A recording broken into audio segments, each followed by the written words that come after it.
മയൂഖം എന്ന് പറഞ്ഞൊരു നല്ല പ്ലാറ്റ്ഫോം എനിക്ക് കിട്ടി. ഇന്നും ആൾക്കാർ മയൂഖത്തിനെ പറ്റി പറയാറുണ്ട്. അതിനുശേഷം കുറേ വർഷങ്ങൾക്ക് ശേഷമാണ് എനിക്ക് ബ്രേക്ക് എന്ന് പറഞ്ഞൊരു ഒരു ക്യാരക്ടറാണ്, ബ്രേക്ക് ആയ ഒരു ക്യാരക്ടർ. അത് ഷിബു വള്ളാനി എന്ന് പറഞ്ഞ ട്രിവാൻഡ്രം ലോഡ്ജിലെ ക്യാരക്ടറാണ്. അത് thanks to VKP and Anoop Menon. ഈ ഒരു ട്രിവാൻഡ്രം ലോഡ്ജിന് ശേഷം എനിക്ക് ഓഫേഴ്സ് വന്നു തുടങ്ങി. അപ്പോൾ അതിൻ്റെ അകത്ത് പിന്നെ എങ്ങനെയാണെന്ന് വെച്ചാൽ, ആദ്യം സംഭവിച്ചുകൊണ്ടിരുന്നത് വളരെയധികം മെജോറിറ്റിയിൽ മോശം ഓഫേഴ്സും മൈനോറിറ്റിയിൽ നല്ല ഓഫേഴ്സും വന്നിരുന്നു.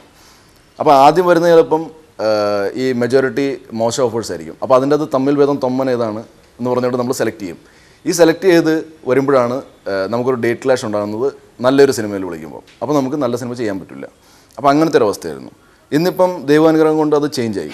മെജോറിറ്റിയിൽ നല്ല ഓഫേഴ്സ് വരുന്നു, മൈനോറിറ്റിയിൽ മോശം ഓഫേഴ്സ് വരുന്നു.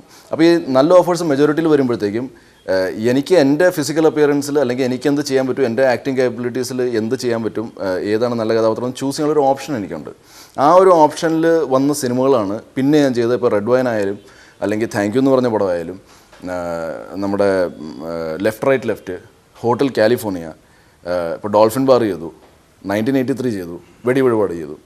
ഇങ്ങനെയുള്ള പടങ്ങളൊക്കെ മെജോറിറ്റി നല്ല പടങ്ങൾ ഓഫേഴ്സ് വന്നപ്പോഴത്തേക്കും എനിക്ക് കംഫർട്ടബിൾ ആയിട്ടുള്ള ഇത് എനിക്ക് ചൂസ് ചെയ്യാനുള്ളൊരു ഓപ്ഷൻ ഉണ്ടായി. ഡെഫിനറ്റ്ലി ഒരു ഭയങ്കര ആയിട്ടുള്ളൊരു ഇമേജ് മേക്ക് ഓവർ ആയിരുന്നു ട്രിവാൻഡ്രം ലോഡ്ജ് എനിക്ക് തന്നത്. ഒരിക്കലും ഞാൻ പോലും പ്രതീക്ഷിച്ചില്ല എന്നെക്കൊണ്ട് ഹ്യൂമർ ഹാൻഡിൽ ചെയ്യാൻ പറ്റുമെന്ന്. ട്രിവാൻഡ്രം ലോഡ്ജിൻ്റെ ഷൂട്ടിംഗ് നടക്കുമ്പോൾ ആൾക്കാർ ചിരിക്കാറുണ്ടായിരുന്നു നമ്മൾ അഭിനയിക്കുന്ന സമയത്ത്. അപ്പോൾ ഞാൻ ഓർക്കുന്നത് ഇതൊക്കെ ശരിക്കും തിയേറ്ററിൽ ഏക്കുമോ. എനിക്കിപ്പോഴും ട്രിവാൻഡ്രം ലോഡ്ജ് കണ്ട എൻ്റെ കോമഡി എനിക്ക് ഒരു ചിരി വരാറില്ല. പക്ഷേ ആൾക്കാരത് ആസ്വദിക്കുന്നു. ഒരുപക്ഷെ ഞാൻ എന്നെ വളരെ കീനായിട്ട് ഒബ്സർവ് ചെയ്യുന്നതുകൊണ്ടായിരിക്കും ഞാൻ കഥ വിട്ടുപോയിട്ട് എനിക്ക് ചിരി വരാത്തത്. പക്ഷേ അതൊക്കെ സിറ്റുവേഷണൽ കോമഡി ആയിരുന്നു. അതേപോലെ പിന്നെ വെടി വഴിപാട് വന്നപ്പോഴത്തേക്കും സെയിം സിറ്റുവേഷണൽ കോമഡിയാണ്. പക്ഷേ ഒരു കോൺഫിഡൻസ് ഉണ്ട്. എൻ്റെ ട്രിവാൻഡ്രം ലോഡ്ജിലെ ഷിബു വള്ളാനെ അക്സെപ്റ്റ് ചെയ്ത ഓഡിയൻസ് തന്നെയാണ് ഇതും കാണാൻ പോകുന്നത്. അപ്പം ഡെഫിനറ്റ്ലി അവർക്കിത് ഇഷ്ടപ്പെടും എന്നുള്ളൊരു കോൺഫിഡൻസ് ഉണ്ടായിരുന്നു. അപ്പോൾ അങ്ങനെ അതിലേക്ക് വന്നു. അതിനുശേഷം 1983 ചെയ്തു. 1983 വീണ്ടും കോമഡി അല്ല, വേറൊരു എക്സ്ട്രീംലി ഡിഫറെൻറ്റ് കഥാപാത്രം, പപ്പൻ എന്ന് പറഞ്ഞൊരു കഥാപാത്രമാണ് ഞാൻ ചെയ്യുന്നത്.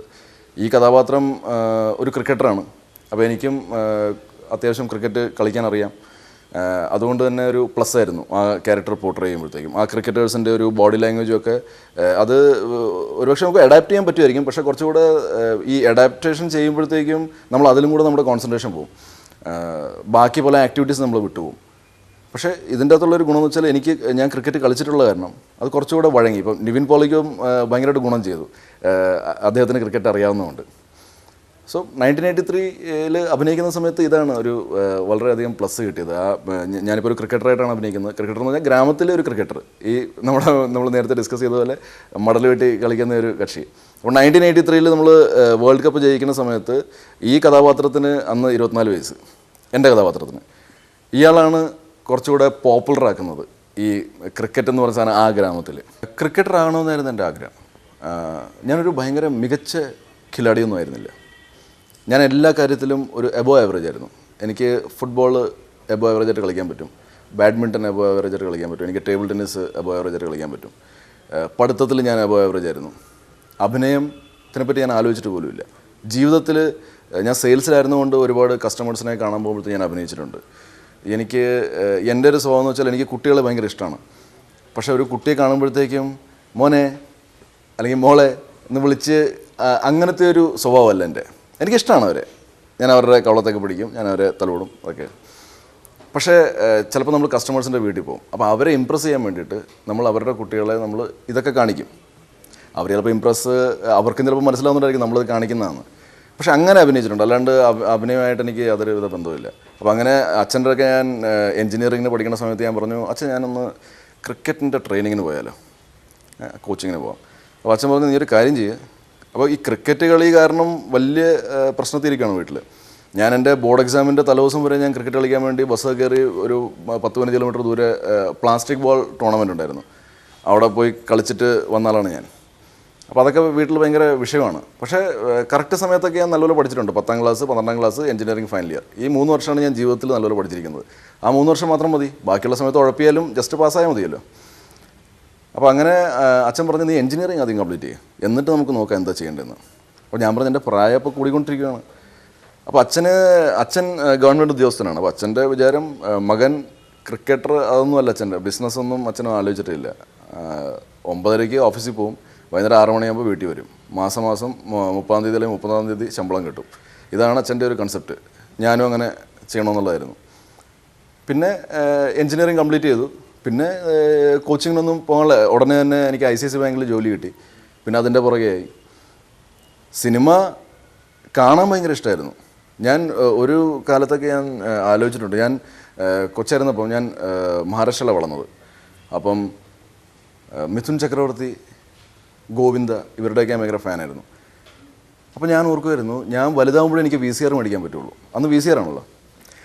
അപ്പോൾ VCR മേടിച്ചിട്ട് അപ്പോഴത്തേക്കും മിഥുനൊക്കെ സിനിമകൾ ചെയ്യൽ നിർത്തിയാലോ, അല്ലെങ്കിൽ ഞാൻ സിനിമകൾ കാണാൻ ഭയങ്കര ഇഷ്ടമാണ്. അപ്പം സിനിമകൾ തീർന്നു പോയാലോ, ഞാൻ അപ്പോഴത്തേക്കും മിക്കവാറും സിനിമകൾ ചിലപ്പോൾ തിയേറ്ററിൽ പോയി അല്ലെങ്കിൽ കൂട്ടുകാരുടെ വീട്ടിൽ ചിലപ്പോൾ കണ്ടു കാണും.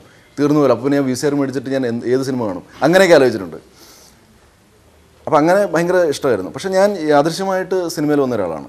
ഞാനത് പല ഇൻ്റർവ്യൂസിലും പറഞ്ഞിട്ടുണ്ട്. ഞാൻ എയർടെല്ലിൽ സെയിൽസ് മാനേജറായിട്ട് വർക്ക് ചെയ്യുന്ന സമയത്ത് ശ്രീ MG ശ്രീകുമാറിന് ഒരു എയർടെല്ലിൻ്റെ കണക്ഷൻ കൊടുക്കാൻ വേണ്ടി പോയി.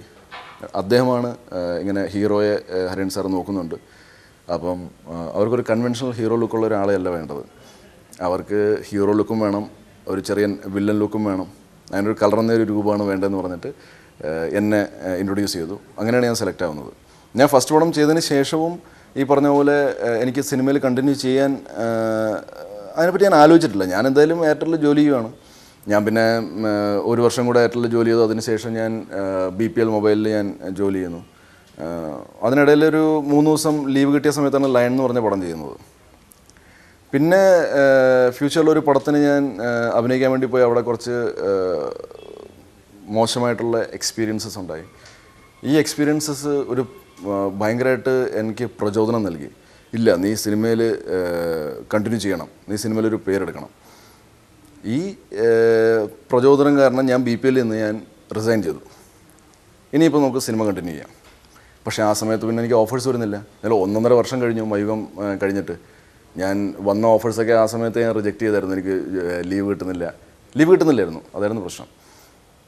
അപ്പോൾ അങ്ങനെ പിന്നെ ഒരു ബാഡ് പാച്ചാണ്, ഒരു ഹലോ വരെയും ബാഡ് പാച്ചാണ്. ഈ സമയത്ത് ഞാൻ ഒരു 6-7 പടങ്ങൾ ചെയ്തു. ഒന്നും എന്നെ സംബന്ധിച്ച് എനിക്കൊന്നും ഗുണം ചെയ്തില്ല. എൻ്റെ ക്യാരക്ടർ ശ്രദ്ധിക്കപ്പെട്ടില്ല. അതിനുശേഷം ഹലോ വരുന്നു. ഹലോ 100 ദിവസം ഓടുന്നു. അപ്പോൾ ഒരു ചെറിയ ഒരു ബ്രേക്ക് കിട്ടി. അതിനുശേഷം ചോക്ലേറ്റ് വരുന്നു. ചോക്ലേറ്റിൽ ഞാനൊരു ചെറിയ വേഷമാണ് ചെയ്തിരിക്കുന്നത്, പക്ഷേ ആ വേഷം ശ്രദ്ധിക്കപ്പെട്ടു. വീണ്ടും ആ ബ്രേക്കിൻ്റെ കൂടെ ഒരു ഇതും കൂടെ കൂടി. പക്ഷേ പിന്നെ അതെനിക്ക് സസ്റ്റെയിൻ ചെയ്യാൻ പറ്റില്ല. അത് എൻ്റെ ഒരു ആക്ടിങ്ങിലുള്ള ഇൻഎക്സ്പീരിയൻസ് ആയിരുന്നു എന്നാണ് ഞാനിപ്പോൾ മനസ്സിലാക്കുന്നത്.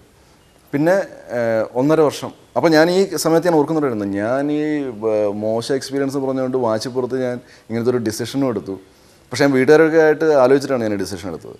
ഈ ഡിസിഷൻ എടുത്തിട്ട് ഇനിയിപ്പം ഇവിടെയില്ല അവിടെ ഇല്ലാത്ത അവസ്ഥയാകുമോ, അങ്ങനെയൊക്കെ ചിന്തിച്ചിട്ടുണ്ട്. അപ്പോൾ അച്ഛനടയ്ക്ക് ഞാൻ എൻ്റെ പറയാറുണ്ട്, നീ വിട്, നീ വേറെ ജോലിക്ക് ശ്രമിക്കുക, എയർടെല്ലുകാരുമായിട്ടൊന്ന് സംസാരിക്കുക, തിരിച്ചെടുക്കുമെന്ന് നോക്ക്. അപ്പോൾ ഞാൻ പറഞ്ഞ വെച്ചാൽ എനിക്ക് ഒരു ചാൻസും കൂടെ താ. ഇങ്ങനെ പറഞ്ഞ് ഞാൻ 1.5 വർഷം വെറുതെ ഇരുന്നു, ഒരു പടം പോലും ചെയ്യാണ്ട്. ആ സമയത്ത് ഞാൻ സ്ക്രിപ്റ്റൊക്കെ എഴുതി.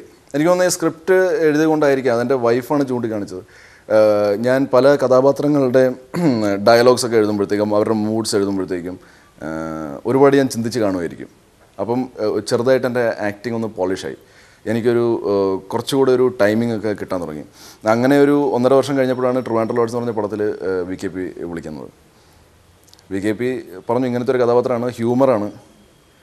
അപ്പോൾ എനിക്ക് ആദ്യം പേടിയാണ്, പക്ഷേ ഞാൻ പറഞ്ഞില്ല VKPക്ക് എനിക്ക് പേടിയുണ്ടെന്ന് ഹ്യൂമർ ചെയ്യാൻ, ചിലപ്പോൾ ആ ചാൻസ് പോയാലോ എന്ന് ഓർത്തിട്ട്. അപ്പോൾ VKP, അനൂപ് മേനോൻ, ജയസൂര്യയുടെ ബ്യൂട്ടിഫുൾ എന്ന് പറഞ്ഞ പടം 100 ദിവസം ഓടിയിട്ടിരിക്കുന്ന ഒരു സമയമാണ്. അപ്പം വീണ്ടും ഇവരുടെ ഒരു പടം വരുന്നു. അപ്പോൾ അതിൻ്റെ ഒരു ഭാഗം ആകുമെന്ന് വലിയൊരു കാര്യമാണ്. അങ്ങനെ ട്രിവാൻഡ്രം ലോഡ്ജ് ചെയ്യുന്നു. ഞാൻ പ്രിവ്യൂ കണ്ടപ്പോഴത്തേക്കും, പ്രിവ്യൂ ലാൽ മീഡിയയിലായിരുന്നു. അവിടെ ഞങ്ങളുടെ ടീം മാത്രമേ ഉള്ളായിരുന്നു, ആ സിനിമയിൽ വർക്ക് ചെയ്ത ആൾക്കാർ മാത്രം. പിന്നെ ജയനുണ്ട്, ജയൻ്റെ വൈഫുണ്ട്, 10-20 പേരേ ഉള്ളായിരുന്നു. അപ്പോൾ ഞാൻ സെക്കൻഡ് റോയിലായിരിക്കുന്നത് പുറകിൽ നിന്ന്. അപ്പോൾ ഞാനിങ്ങനെ ശ്രദ്ധിക്കുകയാണ് എൻ്റെ സീൻസ് വരുമ്പോഴത്തേക്ക് ആരെങ്കിലുമൊക്കെ ചിരിക്കുന്നുണ്ടോയെന്ന്. ആകെ ഒരു VKPയുടെ ഒരു അസിസ്റ്റൻ്റ് ഉണ്ട്, അനൂപ് രവീന്ദ്രൻ എന്ന് പറഞ്ഞാൽ. അനൂപ് മാത്രമേ പൊട്ടിച്ചിരിക്കുന്നുള്ളൂ. അപ്പം ഞാൻ ഓർക്കുകയാണെങ്കിൽ അനൂപിന് മാത്രമേ ചിരി വരുന്നുള്ളൂ, എൻ്റെ കോമഡികൾ അദ്ദേഹത്തിന് മാത്രമേ മനസ്സിലാവുന്നുള്ളൂ എന്നൊക്കെ ഞാൻ ഒന്ന് പേടിച്ച്. ഇടയ്ക്ക് ചില സീൻസിലൊക്കെ എൻ്റെ ചെറിയ ചിരിയൊക്കെ വരുന്നുള്ളൂ. പക്ഷേ അനൂപ് ഭയങ്കരമായിട്ട് ആസ്വദിക്കുന്നുണ്ട്. അതിനുശേഷം റിലീസിൻ്റെ തലേദിവസം ഉറക്കം വരുന്നില്ല. എന്നിട്ട് ഞാൻ രാത്രി എൻ്റെ സുഹൃത്ത് നിഖിലിനെ വിളിച്ച് ഞാൻ പറഞ്ഞു നമുക്കൊന്ന് ചോറ്റാനിക്കരയിൽ നിർമ്മാലയിൽ നിന്ന് പോകാം. അപ്പം നിഖിലും ആ പടത്തിൽ അഭിനയിച്ചിട്ടുണ്ട്. അപ്പോൾ നിഖിൽ പറഞ്ഞാൽ പോകാമെന്ന് പറഞ്ഞിട്ട് ഞങ്ങൾ നിർമ്മാലയൊക്കെ തൊഴുതിട്ട് വന്നു. അങ്ങനെ നൂൺ ഷോ തുടങ്ങി. അപ്പോൾ നൂൺ ഷോയ്ക്ക് ഞാൻ പോയില്ല പേടിച്ചിട്ട്. ഇനി ആൾക്കാർ എൻ്റെ കോമഡിയൊക്കെ അതപ്പം എന്നോടും പറയുമെന്നൊക്കെ പേടിച്ച്. പക്ഷേ ഇൻ്റർവൽ ആയപ്പോഴത്തേക്കും റിസൾട്ട് കിട്ടി. പിന്നെ by God's grace there's no looking back. നല്ല സിനിമകൾ വന്നു തുടങ്ങി, നല്ല കഥാപാത്രങ്ങളിൽ എന്നെ കാസ്റ്റ് ചെയ്യാൻ തുടങ്ങി.